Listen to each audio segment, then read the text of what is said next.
স্ত্রীর উপর স্বামীর নির্যাতন এতটাই বেড়েছিল যে অবশেষে স্ত্রীকে মারতে মারতে রাজপথে ফেলে দিয়ে চলে যায় পাষণ্ড স্বামী। শেষ পর্যন্ত আহত স্ত্রীকে রাজপথ থেকে উদ্ধার করে দমকল বাহিনী নিয়ে আসে মেলাঘর হাসপাতালে। এই ন্যাক্কারজনক ঘটনাটি ঘটেছে মোহনভোগ এলাকায়। মৃত হায়দার আলীর ছেলে মনির হোসেন এলাকায় চুরি চারটামি করে চলে।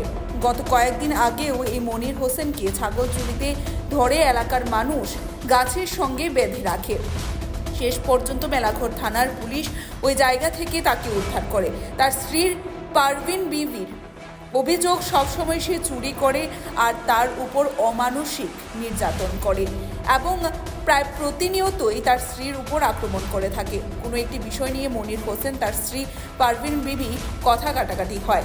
এরপর মনির হোসেন তার স্ত্রীকে বাড়ি থেকে মারতে মারতে রাস্তায় অজ্ঞান অবস্থায় ফেলে দিয়ে চলে যায়।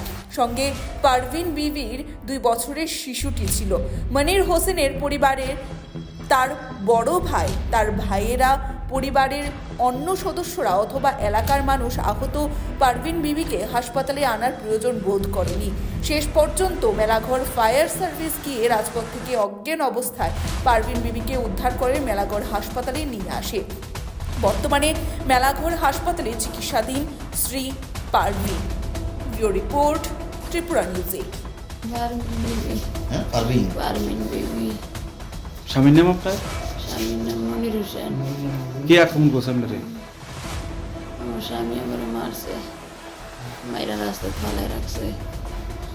কি লইয়া, মানে কি বিষয়ে মারছে আপনারে? আমার স্বামী আমার সবসময় মারধর করে।